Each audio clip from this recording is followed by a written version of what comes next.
Jayashree Liberty Hospitals, on the occasion of 11th anniversary, free OP consultation and 20% discount in OP. Contact. నమస్తే, నేను Keshav. Welcome to Suman TV. భారతదేశం నిర్వహించిన operation Sindoor దెబ్బకి పాకిస్తాన్ వణికిపోతుంది. మరోవైపు ఎటు పోరని స్థితిలో బార్డర్లో గుళ్ల వర్షం కురిపిస్తుంది.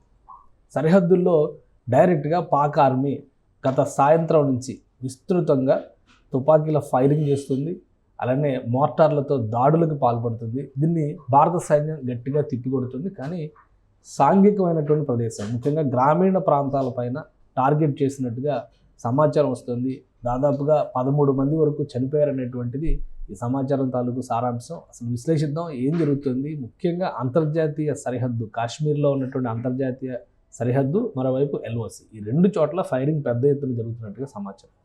ఒకసారి విశ్లేషిద్దాం. మనతో పాటు అనలిస్ట్ చంద్ర శ్రీనివాస్ గారు. నమస్కారం. నమస్కారం అండి. కాశ్మీర్లో సిచ్యుయేషన్ చాలా క్రిటికల్గా ఉంది, ముఖ్యంగా బార్డర్ ఏరియాస్లో.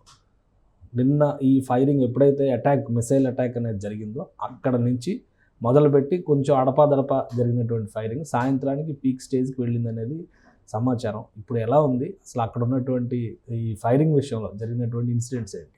పరిస్థితి ఉద్రిక్తంగానే ఉంది, కాబట్టి భయపడాల్సిన అవసరం లేదు. ఎందుకంటే పూంచి, కుప్వారా, తర్వాత యూరి, ఈ సెక్టార్లో అమాయకుల కవింపుకు చర్యలకు పాల్పడుతున్నారు. అంటే ఇప్పుడు ఆ దేశంలో మీడియా కూడా పాకిస్తాన్ ప్రశ్నిస్తుంది. ఇప్పుడు మన దేశంలో వచ్చే 9 ప్రాంతాల్లో భారత్ లేపేసినప్పుడు మీరు ఏం చేస్తున్నారని చెప్పి ప్రశ్నిస్తుంది. మరి ఏదో ఒకటి చేయాలనే ఉద్దేశంతో వాళ్ళు ఉన్నారు. వాళ్ళు ఇప్పుడు మనం అంత్యక్రియల్లో నిన్న చూసాం, సైన్యం కూడా సంఘీభావం తెలియజేసింది ఉగ్రవాదులకి. కాబట్టి ఇప్పుడు ఏదో ఒకటి వాళ్ళ ఎగ్జిస్టెన్స్, వాళ్ళ మనుగడ కోసం పోరాటం అన్నట్టుగా చూపించుకోవాలనే తపనతో కవింపు చర్యలకు పాల్పడుతుంది. దానికి భయపడేది మన సైన్యం లేదు. కాకపోతే ఒక అమాయకుడైన భారత జవాన్ చనిపోయాడు, 13 మంది, దాంట్లో చిన్నపిల్లలు కూడా చనిపోయారు. అంటే సామాన్య మానవుల మీద వీళ్ళు మొన్న ఏప్రిల్ 22 మనం చూసాం సార్, అమాయకులైన టూరిస్ట్ ప్లేస్కి వచ్చిన వాళ్ళు దాడి చేశారు. ఇప్పుడు దానికి ప్రతి దాడి ఏంటి? మీరు చేసింది మిమ్మల్ని మీరు ప్రేరేపించిన ఉగ్రవాదులు ఇక్కడ అమాయకులను చంపేశారు. మీరు ఆపరేషన్ సింధూర్ అని చెప్పి దానికి ప్రతిదాడి May 7th అనేది నేను చూపించారు.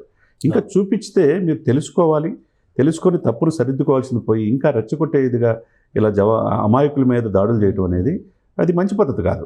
ఎందుకంటే భారత సైన్యం కూడా స్ట్రాంగ్ రిటాలియేషన్ ఇస్తుంది, ఆ క్లారిటీ ఇచ్చారు.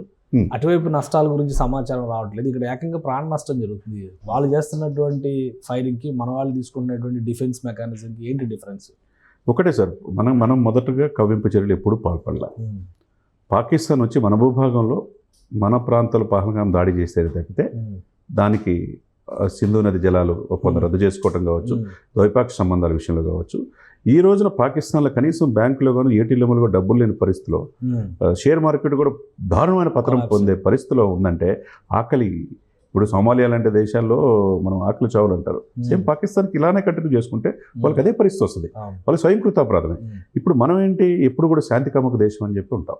వాళ్ళు ఫస్ట్ దాడి చేశారు కాబట్టి మనం ఆపరేషన్ సింధూర్ అని స్టార్ట్ చేసి, అది కూడా ఏంటి, సైన్యాన్ని కానీ జనావాస ప్రాంతాల మీద కానీ ఎవరు ఒక్కరికి కూడా దెబ్బ తగలకుండా ఉగ్రవాదులనే లేపేశారు. అది 80 మంది 100 మంది అనేది ఈ రోజు రేపు తెలిసింది. కాబట్టి మీరు అమాయకుల్ని దాడి చేయడం ఎంతకు సమంజసం? అది యూరి సెక్టర్ కావచ్చు, తర్వాత పూంచి, రాజౌరి అండ్ కుప్వారా, ఇవన్నీ సరిహద్దు ప్రాంతాల్లో 13 మందిలో చిన్నపిల్లలు చనిపోయారు. ఇది ప్రపంచం అంతా చూస్తుంది.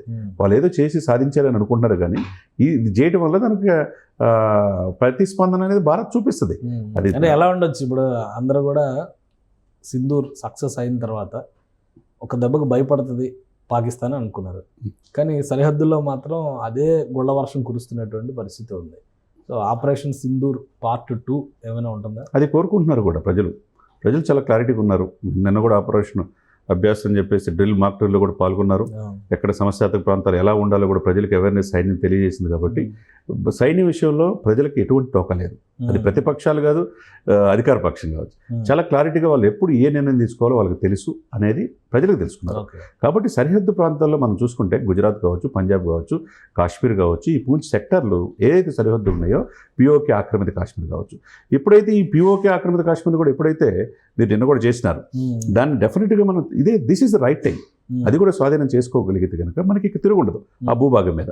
లేకపోతే అది పూచిగా చూపించి చైనా ఒకవైపు, పాకిస్తాన్ ఒకవైపు చొరబాటుదారులని మన దేశంలో పంపించి అశాంతిని కలిగిస్తున్నాయి. ఈ అశాంతి వల్ల 1971 నుంచి చూసుకుంటే లాస్ట్ 10 yearsలో కూడా వాళ్ళు చేసిన దాడులు చూసుకుంటే అనేక సార్లు ఓడిపోయిన బుద్ధి రాకుండా దాంట్లో అమాయకులైన ప్రజలు ఇప్పుడు 13 మంది చనిపోయారు సార్. గతంలో ఎంత చనిపోయారు మనం చూసుకుంటే దాదాపుగా 800 మంది చనిపోయారు. సైన్యం 600 మంది తీవ్రవాద చర్యల వలన చనిపోయిన వాళ్ళు అంతే కదా చనిపోయారు. తర్వాత క్షతగాత్రులు 800 మంది కాళ్ళు చేతులు పోయిన వాళ్ళు. అంటే 1000 మందిని మీరు బలి తీసుకున్నట్టే కదా.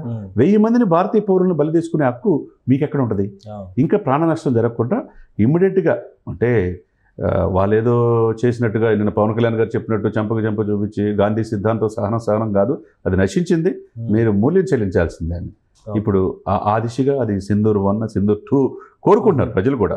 డెఫినెట్గా ఎక్కువ టైం ఇస్తే ఇంకా విధ్వంసం పెరిగేటువంటి అవకాశం కూడా కనిపిస్తుంది. ఎందుకంటే గ్రామాల మీద దాడులు చేయడం అంటే ఖచ్చితంగా వాళ్ళు అమాయక ప్రజలను బలి తీసుకోవడం, ఏ మాత్రం మానవత్వం లేకుండా స్పందిస్తున్నారు. వాళ్ళు మానవత్వం అనేది మీరు అంటున్నారు, మానవత్వం అసలు ఎక్కడుంది వాళ్ళకి?